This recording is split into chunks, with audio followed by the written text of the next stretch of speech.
Yo, what is up guys, it's your boy Lammy here. Guys, today SEGA just dropped some crazy stuff. They released a official Sonic World History timeline. So we're gonna dive into this and see what everything is really about and how everything kind of goes into like chronological order. Okay, so we're gonna start with the prehistory, it looks like. So it says destruction and regeneration by Dark Gaia and Light Gaia. At some point, Dark Gaia, which grew over millions of years, destroyed Earth, and Light Gaia healed it, repeating the same history. So obviously, you know, we're seeing some sort of like, you know, like balance type of thing. Obviously, you know, with Dark Gaia being, you know, the god of destruction, basically, you know, supercharged energy. Light Gaia is there to kind of counteract that and save pretty much everything in existence there. And I mean, we've seen this in Sonic Unleashed, you know, with the whole planet split in half and stuff. Chip being Light Gaia, but him not, you know, knowing, because he doesn't have any recollection or memory of anything about himself or anything happening. And then we're gonna go into the Ancients and the Chaos Emeralds. Now this is a bit interesting because I always kind of wondered why they did this, but we're gonna get to that part and we're gonna read it first. The Ancients take refuge on Earth with the Chaos Emeralds. A small number of their descendants escape to a place called the Mystic Ruins and build a temple to the Master Emerald. Over the course of hundreds of thousands of years, the Ancients became Chao. So I always wonder why they became Chao, because, you know, in Sonic Frontiers we can see them as, I guess, Coco, but I'm pretty sure I read somewhere, correct me if I'm wrong in the comments, but the Coco were basically like charms, right? And once, you know, the ancient, like, if one of them were to pass away, their soul would reside in it, and it would basically just be like their memory of like what's left. Whereas them evolving into Chaos is quite interesting, because it's like, did they evolve to be taken care of by other people? Did they just did they just lose the capabilities to take care of themselves? Like, what was the thing there? Tens of thousands of years ago, Dark Gaia's destruction of Earth, the earliest record. The Earth is destroyed by a super energy life form called Dark Gaia that emerged from the core of a star. This event was later recorded in the ancient document Gaia Documents.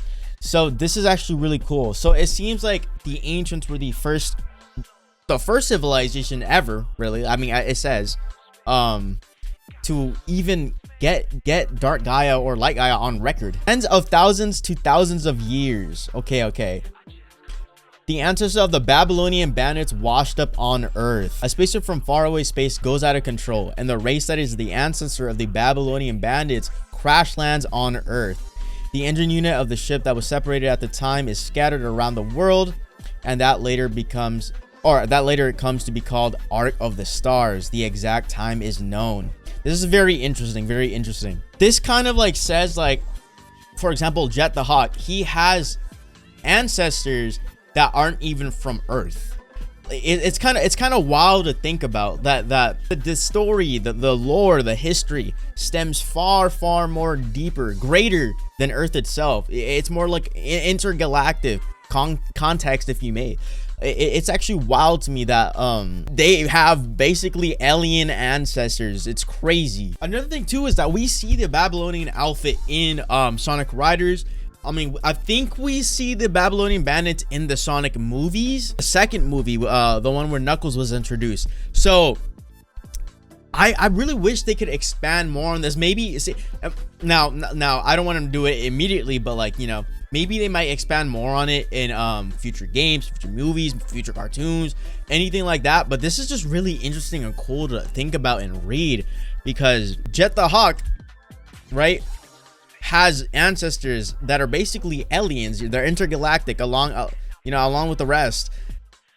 Could that mean that the rest of the other species, like hedgehogs and stuff like them, also have a similar or the same ancestry bloodline? It's kind of cool to think about. Thousands of years ago. Okay, this is where we're getting into, like, we're starting to push into the more like current modern times. The Echidna tribe is destroyed by the wrath of chaos. The Echidna tribe attacks the temple of the Master Emerald to steal it, but their Chao companions are sacrificed, and the Echidna tribe is wiped out by the enraged chaos. So we see this in Sonic Adventure 1 or DX, whichever one you played. There is a portion, I'm pretty sure, as Sonic, or I think Knuckles, you know, you go to the Mystic Ruins, you find the hidden path to Angel Island, and once you get there, you see Tikal, and you see a bunch of Chao just laid out, basically dead. very, very sad. It kind of goes into the story, and it shows that Chaos isn't like kind of not really a bad guy. He's not like a villain really. All he was doing was just protecting the child, protecting the emerald. You know, so it's like he did what he did what he felt was right. He did what was right. And like that leads me to like kind of question, like, if the tribe hadn't been so greedy, right, and attacked, could the downfall of the tribe have been prevented? Because it's like, we know Knuckles is the last of his kind, the last of his species. He's the last Echidna, protector of the Master Emerald. But due to the tribe's greediness during the ancient times, had they not done that, we could have seen Knuckles. We could have seen Knuckles now with the whole family. His dad's still around. All of them. Now, 2,000 years ago, Black Arms preparation for the invasion of Earth. The Black Arms drop a flying temple on Griffith on Earth. I've always kind of been curious about the Black Arms, like Black Doom's involvement with like Robotnik, because it adds this layer of like mystery, like I don't even know type of thing. It raises a lot of questions, like how many earth-shattering events have happened that were caused by like secret invasions or like interdimensional forces, stuff like that, intergalactic, you know, spacey, timey-wimey stuff, pretty much. Next up is Emerald's Born. In an ancient civilization, combat robots called Gizoids are created, one of which is later named Emerald. So guys, this is where Emerald gets introduced, and this is during Sonic Battles, which is a fire game, by the way. I actually own it. Peak right here, peak. But you know, it's actually pretty like crazy to see how like Gizoids were created during the ancient times, and how they kind of are the, what's the word, the precursors to the current like machines that we see like in modern times within the Sonic universe. And you know, I think with Emerald kind of going on that rampage during in the Ark, and that's actually the main reason as to why Gun even interfered in the Ark, and you know, with everything happening. And we've seen everything. We've seen it happen in the stories. We've seen it animated in Sonic Generations. What's it called? We've seen it happen in Shadow Generations Dark Beginnings. There we go. Well, you know that scene where they're kind of going at it, and Shadow's like, wait, this is all happening too fast. Gun pulls up, you know. So this is so cool. This is all so cool. This is also pretty solid timeline so far. I think there's some stuff that's left out, but it looks like they're really just going over the more important points in the history, which is fine. Then we have 50 years ago, so now we're getting to the point where Shadow is actually being created here, right? So Black Doom in the Dark Pact, Black Doom contacts Professor Gerald and offers up his own DNA in exchange for guidance on how to invade Earth 50 years from now. Shadow is then created from that DNA. We all know that Shadow was created from Black Doom's DNA. What I personally didn't know is that it was like a mutual like agreement, like a negotiation type of deal with Black Doom. I didn't know he had actually worked with him to make that happen. Like, I'm learning new stuff right now, which also kind of like hints, not even hints, it just straight up says it straight up says that Black Doom quite literally manipulated Geraldine Robotnik. And we could see that manipulation bleeding into the future and into Shadow's existence in general. And you know, with Black Doom going in, it's almost as if he just kind of planted the seeds of destruction right from the get-go when he made that agreement with Robotnik, right? The Ark destruction incident, the ancient combat robots Gizoid that were the subject of research within Ark go out of control, causing extensive damage to Ark facilities. This is one of the reasons why Gun intervenes Ark. So I think I mentioned this like 3 entries ago. Gizoids went out of control, but I don't think, do we know why the Gizoids went out of control? Let me do a quick Google search real quick. Basically, the Gizoid, it went out of control and just started going on a mass genocide, basically because it got too much weapon data. It couldn't handle so much info on the weapons and power it had. It just decided to try to go on a killing spree or whatever. It's basically what I read, but if that's still wrong, please correct me in the comments, because I do want to know more about it, going more in depth with it when it comes to the info. So yeah, next one's gonna be the Gun attack on Ark. Yeah. Maria is killed in a sudden gun attack. Gerald, who has lost his mind due to his granddaughter's robbery, I think we know what robbery means. I think this might be a translation, but we know what robbery means. Prepares to take revenge on the Ark system and Shadow, but he is also imprisoned and executed. Maria's death is probably the most devastating death in the entirety of the Sonic franchise. because for one, she's a kid. She's a kind, loving soul, very soft-hearted. She literally showed Shadow that, like, she told Shadow, like, yo, like, you know, you are not this angry person. You are not. You are this caring person, basically. She brought Shadow to his soft side, and Gun killing her kind of, you know, portrayed or showed like the harshness of the reality, you know, like though sometimes life or reality isn't so sweet, isn't it? And, you know, with Maria passing away and, you know, Gerald kind of going insane about it, his original plan or intentions with creating Shadow kind of shifted. You know, like, because you know, originally Shadow was supposed to be a symbol of hope. I mean, we see in Shadow Generations, Maria literally says, you know why I named you Shadow? The shadow can be the guide to the light. It was all supposed to be a meaning of hope. Shadow was supposed to be, and I'm going to say this, he is a symbol of hope. Whereas now, because of, you know, Maria's passing and Geraldine going insane, he kind of just he started weaponizing Shadow. He started using Shadow as a weapon, and that's where, you know, the complexity of his character, of his story and lore kind of gets more complex, you know, because it's all jumbled now, and now Shadow's kind of left with nothing, and he has to find himself, basically, you know. Now we're really just in the modern times. I mean, we were already, you know, in the modern times. Back with, you know, the gun attack on the Ark. Sonic and Aeris's altered history. Sonic and Aeris go back in time and blow out the Solaris flames, which are the source of the tragedy. This means that the Solaris experiment never failed. The world is saved from the crisis, and the devastated future becomes a peaceful world. However, this series of events also never happened in history. It's almost as if they kind of just erased the entire tragedy from history. I mean, it's not even kind of. It's exactly what happened. They erased it. The timeline literally deleted itself. It never happened. There is no Solaris flames. None of that ever happened. It never existed. So, like, if Sonic and Aeris never went back in time, this entire timeline could have played out way differently. It could have been way worse. That also means that they themselves were also erased. So it's kind of confusing. Even not my whole brain is a bit jumbled up about this. It's like they wiped out a version of the timeline. Here's the next one. Solaris experiment failed Iblis's seal. When King Soliana's Solaris experiments fail, he sacrifices his own life to prevent the flames of calamity from being awakened and destroying the world, sealing Iblis within his daughter Aeris. This is kind of crazy. Because this marks the end of basically Solaris's threat. But also, does this create some sort of paradox of some sort? Because the reality is that they didn't defeat Iblis. They didn't kill Iblis. They just simply trapped them. They simply just sealed him in Aeris. So I wonder if in doing so it creates some sort of paradox or something, because he's not truly gone. He's not truly defeated. He's just kind of imprisoned, really. And then we're moving on to the classic era, guys. Dr. Eggman attacks South Island. Sonic defeats Dr. Eggman, who attacks South Island to steal the Chaos Emerald and prevents him from taking over the world. Then it kind of goes into, you know, Sonic rescues Amy, who was kidnapped by Metal Sonic. So this is interesting. Sonic CD takes place before Sonic 2.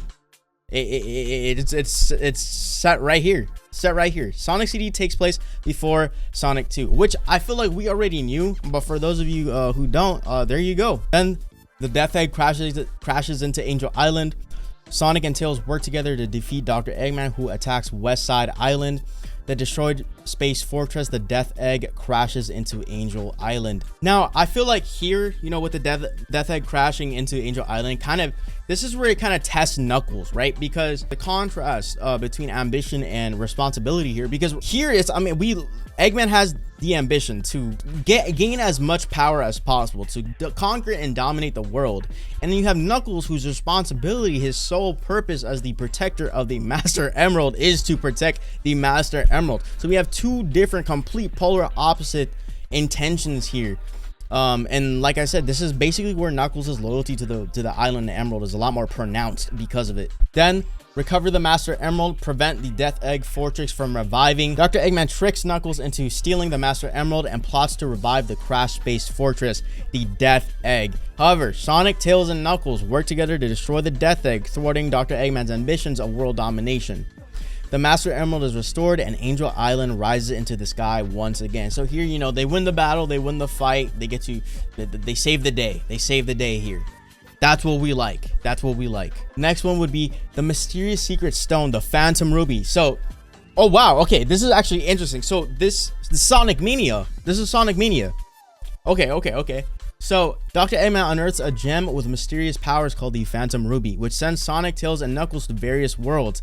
After being defeated by Sonic and his friends, the Phantom Ruby leaves Dr. Eggman's hands and disappears across time and space into modern Sonic's world, Sonic Forces. So this is why we see, this is kind of like the connection we're getting why we see classic Sonic in Sonic Forces and like why they work together and everything like that. That's really cool. The fateful battle over the Phantom Ruby. After saving the world with modern Sonic in Sonic Forces, Sonic returns to his original time. He chases after the flying Phantom Ruby and discovers Mighty and Ray, who have been captured. Sonic rescues them, but one of them is a fake. Sonic saves his friends and defeats Dr. Eggman, who was once again obtained the Phantom Ruby, and world peace is once again secure. So this is very interesting because Sonic Mania Plus is a whole different, I guess, extension to the story after Forces, really. So this is really cool. I actually didn't know that Sonic Mania Plus takes place right after Forces.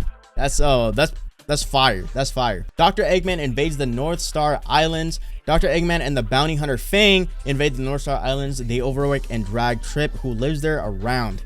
Sonic and his friends use the Chaos Emerald's new Emerald power to thwart Dr. Eggman and his men's evil deeds. And now at this point, we're in the full-on modern Sonic era. So we're past the prehistory, we're past classic era and stuff. We're now in the modern Sonic era. So a fierce battle with the resurrected Metal Sonic. Okay. Dr. Eggman completely revives Metal Sonic. He launches the Death Egg Mark II into the sky above Little Planet and sets out to conquer the world. However, Sonic once again defeats Metal Sonic in a fierce battle, destroying the Death Egg Mark II and dashing Mr. Eggman's ambitions. Here's an interesting thing, guys. Sonic the Hedgehog 4 is actually the official beginning of the modern era, it seems like. Sonic and his friends save the world from the threat of perfect chaos. Dr. Eggman releases Chaos, who was sealed away in the Master Emerald, and tries to use it to take over the world. However, Chaos goes out of control and evolves into perfect chaos, bringing the world to the brink of great destruction. However, thanks to Sonic and the will of many people, the Chaos Emeralds, which had lost their power, are restored, and Sonic transforms into Super Sonic. He stops perfect chaos and crushes Eggman's ambitions once again. The crisis of Marginal World, a different world of light and dreams. Lumina, the guardian spirit of the Marginal World, summons Sonic and his friends to stop Void from conquering Marginal World. Sonic and Lumina use magic cards and force the jewels to save Marginal World from the brink of collapse. So yeah, I mean, we got Sonic Shuffle here. Fire game, by the way. If you guys haven't played Sonic Shuffle, or I mean, I don't know, I guess you can emulate it, but it's a fire game. Shadow Awakens. Okay, so now we're back into Adventure 2 here. Dr. Eggman awakens Shadow and tries to use him to take over the world, but Shadow uses him instead to carry out the revenge plan left by Gerald. In the final stage of his revenge, Shadow regains his true memories thanks to Amy. He cooperates with Sonic and saves the world at the cost of his own life. Okay, let's see. The next one would be... Wait, what? Okay, it's showing Sonic Advance 2, but not 1? So, is Sonic Advance 1 just not canon to the story, to the universe? I'm a bit confused. Maybe it'll pop up later on, I think. I'm pretty sure. I mean, because we were seeing that with some of the other games popping up later on, but that's kind of interesting. Okay, Cream and Cheese's first adventure. Sonic meets Cream and saves her with his friends. They rescue Vanilla, who was kidnapped, and defeat Dr. Eggman, who is plotting to build Eggman Land again. God, what is Eggman's obsession with Eggman Land is so funny to me. But I mean, you know, Cream and Cheese being introduced here, this is so cool because it's their debut. It's their debut game. It's their first official game where they're introduced and they go on their own little adventure, and they start, you know, character building for them both. Now moving on. See, this is really messing with my brain because it's like my brain is still going with like things are ordered, or the story's ordered based off the game, like release dates of the games, and not like how it's actually supposed to be, like the actual like the chronological order each event took place inside of the timeline itself. So going from like Adventure 2 to Sonic Advance 2, and I'm thinking like, what happened to Sonic Advance 1? Is it not canon? To Sonic Heroes, I'm sitting here, I'm like, what? But let's read this. Rebellion of Masterpiece. Metal Sonic, who regained his sense of self, rebels and imprisons Dr. Eggman. That's so funny to me still. In his name issues a challenge to Sonic and his friends who conquered the world. Metal Sonic gathers Sonic and his friends' biodata during battle and becomes more powerful, but is ultimately defeated by Sonic and his friends. So obviously, you know, in Sonic Heroes, we saw him become Metal Overlord, which is super cool. That's why Sonic Heroes is one of my favorite games as well. But that's cool. Yeah, this is really confusing me. Like I'm getting a whiplash effect right now. Just jumping in between different games right now. Yeah, boom. And then we're back to Shadow the Hedgehog. So Shadow repels Black Doom's invasion of Earth. Black Doom, an alien invader, invades the Earth. Shadow, provoked by Black Doom to learn about his past, travels the world in search of the Chaos Emeralds, sometimes at odds with Sonic and the others. After many struggles, Shadow defeats Black Doom, fulfills the wish entrusted to him, and resolves to overcome his past and move forward. So we finally got that, you know, that character development from Shadow. This is probably his most violent era. Would you guys say this is his most violent era? Because like, I mean, he literally has a gun.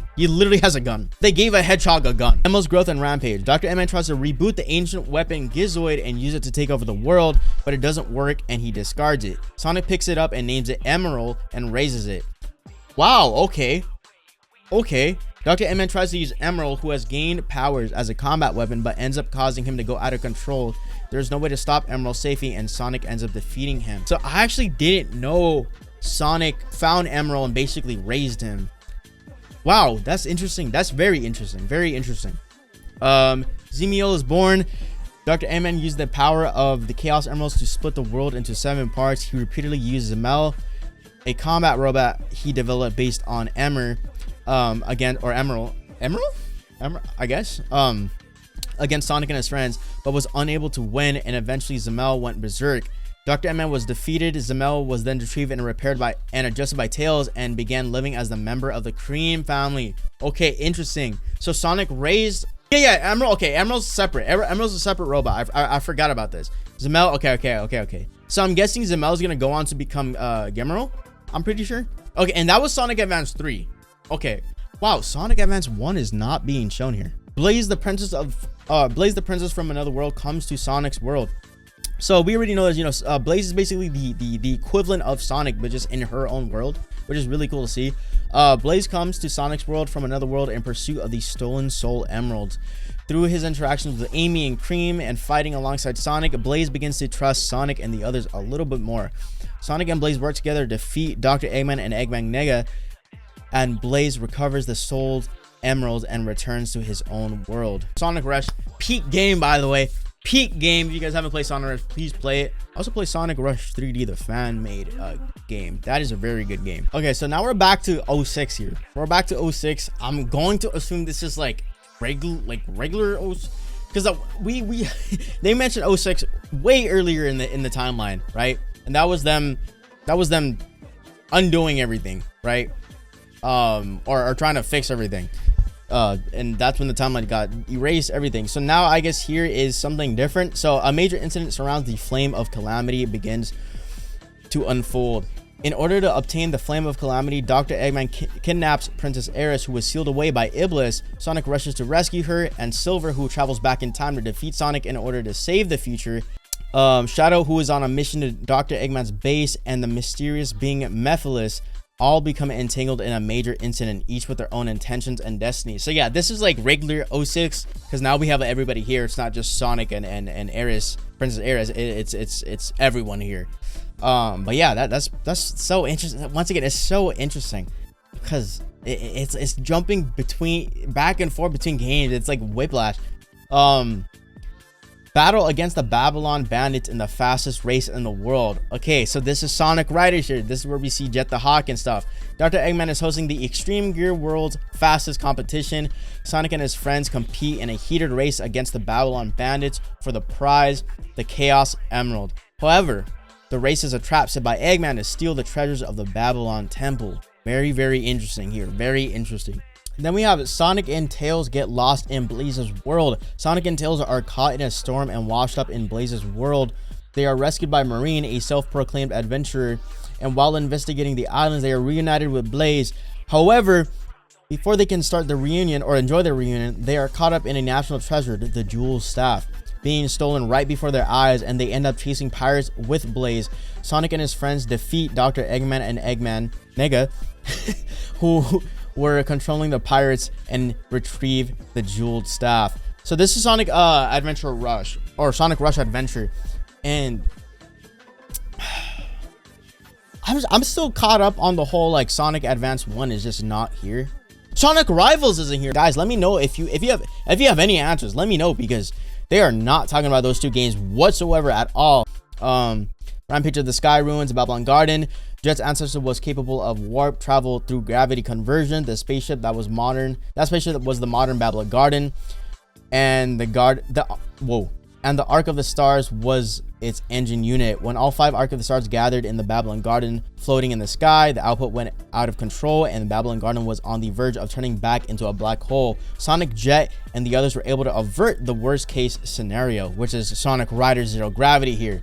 That's why they talked about the gravity conversion.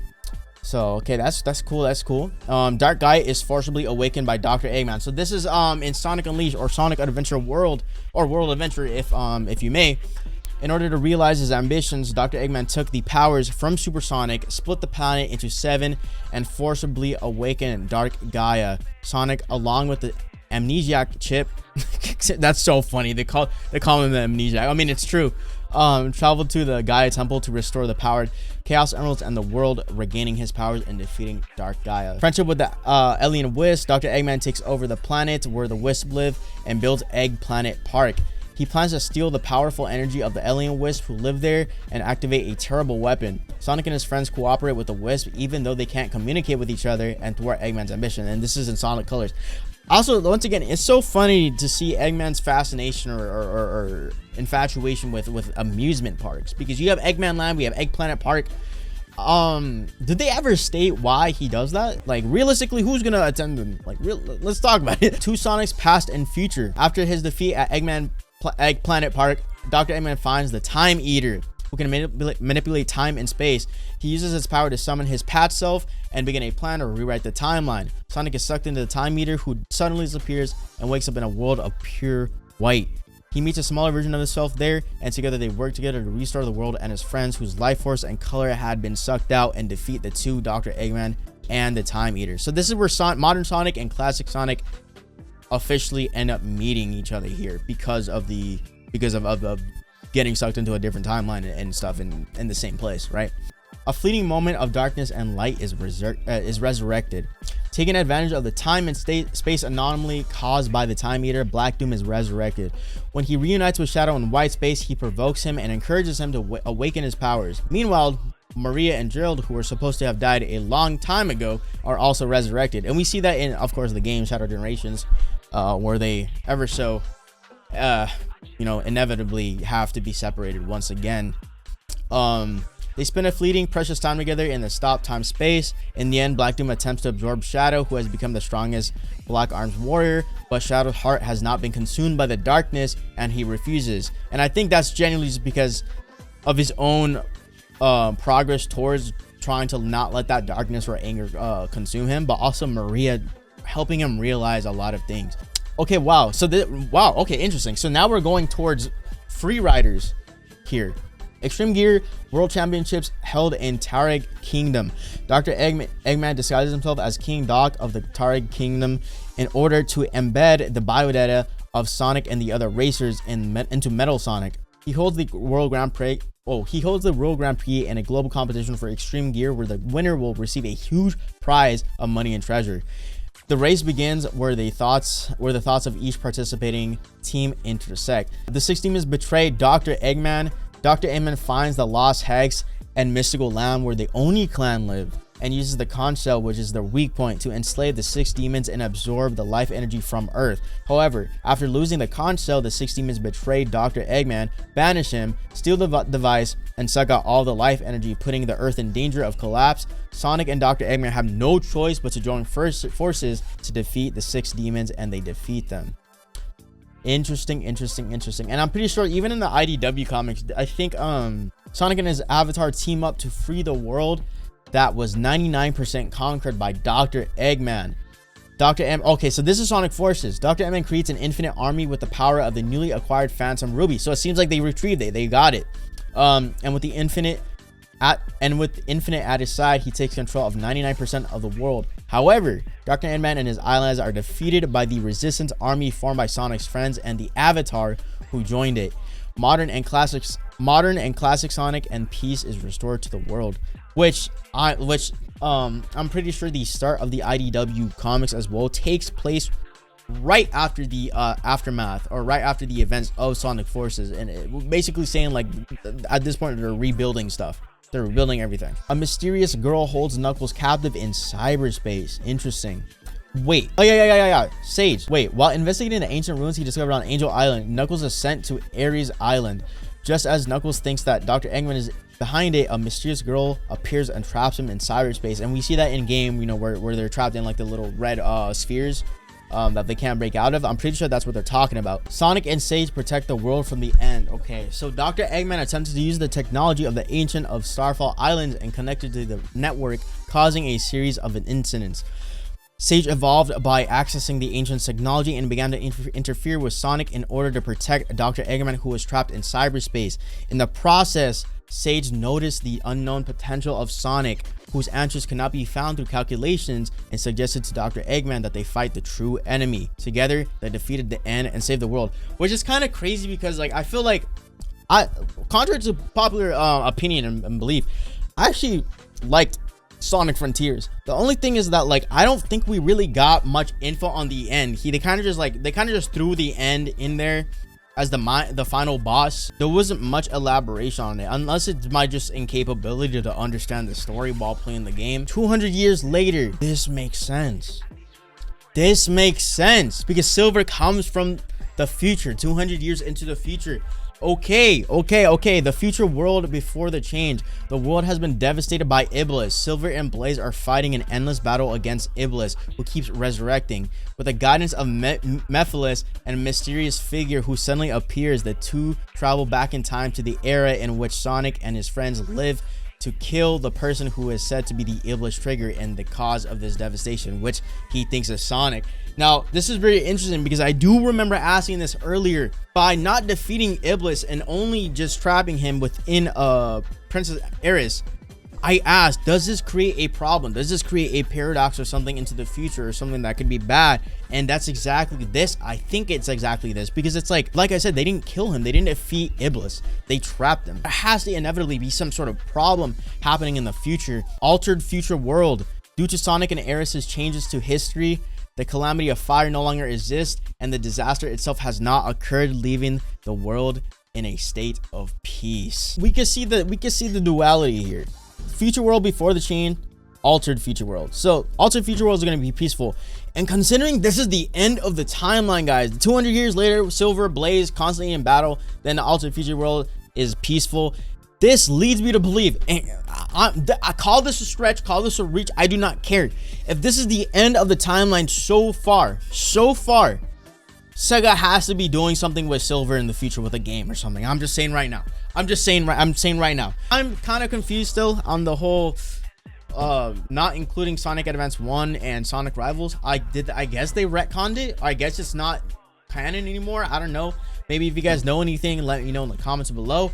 But other than that, it was a pretty solid timeline. It actually kind of, I learned a couple new things. It gave me more clarity and solidification on the whole timeline, or Sonic's world history in general. But let me know what you guys think. Do you guys personally think this is a solid timeline for what it is so far? And also, do you guys think that Silver might be getting something, considering that the end of the timeline is that alternate peaceful world? Let me know in the comments below if you guys like this video. Make sure to like, comment, subscribe. I will catch you guys in the next one. Peace out.